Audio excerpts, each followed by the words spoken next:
सर्दियों की सुबह थी। रसोई से बर्तन खड़कने की आवाज आ रही थी।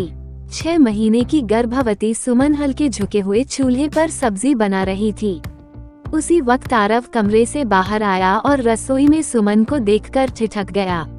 आरव चौंकते हुए, सुमन, कितनी बार कहा है, इस हालात में तुम इतना काम मत किया करो, आराम जरूरी है।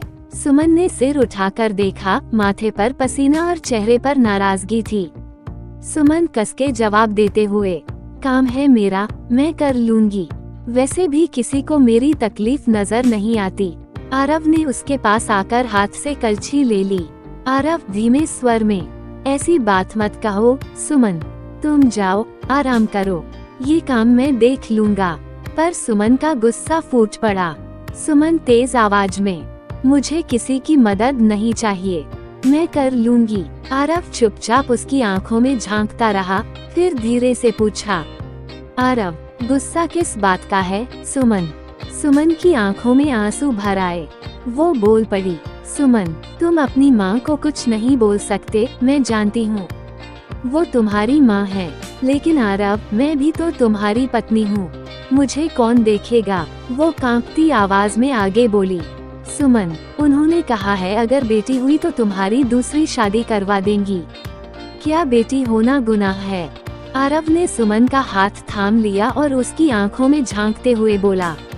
आरव दृढ़ स्वर में, सुमन, मैं तुमसे बहुत प्यार करता हूँ, मेरा प्यार तुमसे है, न कि तुम्हारे होने वाले बच्चे के लिंग से। मैं कभी दूसरी शादी नहीं करूँगा।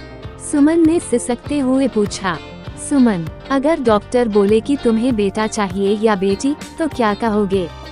आरव ने बिना देर किए कहा, आरव, मैं कहूँगा मुझे मेरी पत्नी सही सलामत चाहिए, मेरे लिए मेरी पत्नी पहले है, फिर बाकी दुनिया। सुमन भरे गले से, और अगर तुम्हारी माँ फिर भी कहे तो?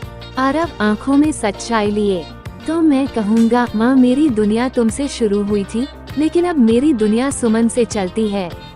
सुमन ने उसका हाथ थाम लिया और पहली बार मुस्कराई। उस मुस्कुराहट में आंसू थे, लेकिन साथ में भरोसा भी।